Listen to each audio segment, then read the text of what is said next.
Hey, what's happening? It's, what day is today? It's the 15th. It's November 15th. And over in the shop in Peabody, and I just put, I think the final sanding on this bedroom cabinet that I made so that kind of our clothes and laundry overflow doesn't end up on the floor. So, and it looks a lot harder than it was. I basically bought a couple of door slabs from the Peabody building supply that has thousands of these things. That's these numbers right here, and basically just filled it with some plywood and some 1/4 inch in the back, and came up pretty good. And then I made the doors, a couple of doors with some Brazilian cherry that is flooring that was left over from the kitchen floor that we put in a little while ago. So that's how this is going. I keep telling you about the Chamberlain gunning Dory. That's it, baby. That's the Chamberlain gunning Dory in all of its glory. And where it is right now is that floor was done quite a few years ago, that bottom. And then I did the frames, and we're lining it up. It's going to be about an 18-foot Dory, double-ended Dory by the time it's done. And this is the state that it's in, and this is what I continue to keep driving to get to, this Chamberlain Marblehead gunning Dory. But outside of that, I'm going to have to head out to the Home Depot because I hit this with some 150 grit, and it's pretty smooth. I'm going to keep it natural. I'm going to put 3 coats of poly on it, but I have to get some thinner because I want to spray the poly, and it won't go in smooth unless the poly is really thin to the sprayer. So I'm going to do that.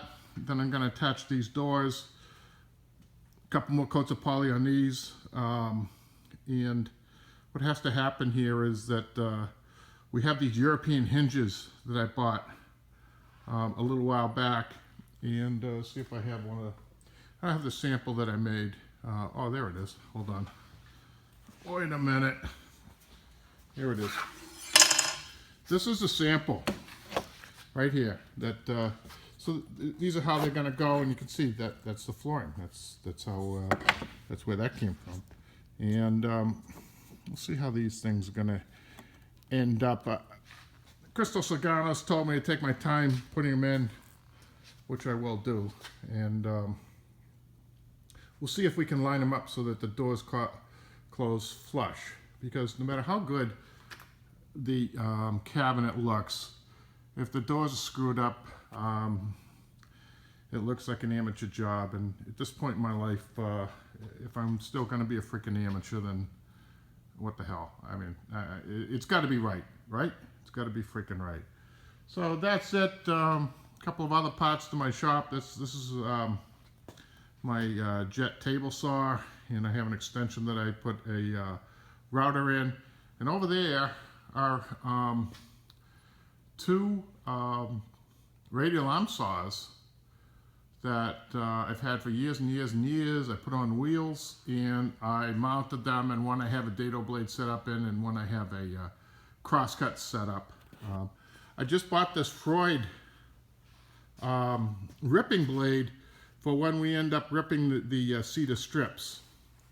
And what else is cool here? Let's see. This saw here, the saw itself doesn't work, and but I set it up for use as a router table.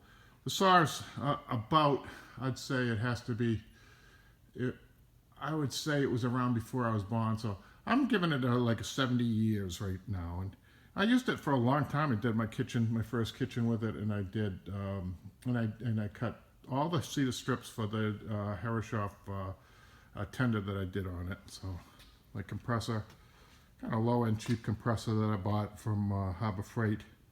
So far it's done the job though. So, and this is this is my bandsaw. I have never really used it enough to get real good at it.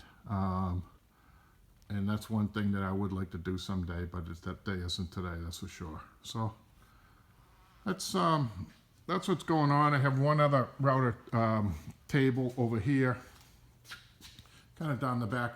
And by the way, this is my lumber cart, and the lumber cart is all in wheels. The whole damn place is on wheels. And hold on, I'll show you. So this is just a little utility cart I made that I also use to level up cuts coming off of the saw. The lumber cart, this is a bad shot of it, hold on. Let's see if I can move the lumber cart while you're watching so that you actually believe me. Nah, I'm not going to try. Screw it. I'll show you another time. But that's the shop. It's all wired up. It's all got, you know, surveillance cameras and shit like that in there, because none of this stuff is valuable. It all can be replaced, but screw it. Anybody tries to rip me off, I'm going to freaking get them. So that's how we play that game. All right, I'm heading out to Home Depot, and I'll talk to you later.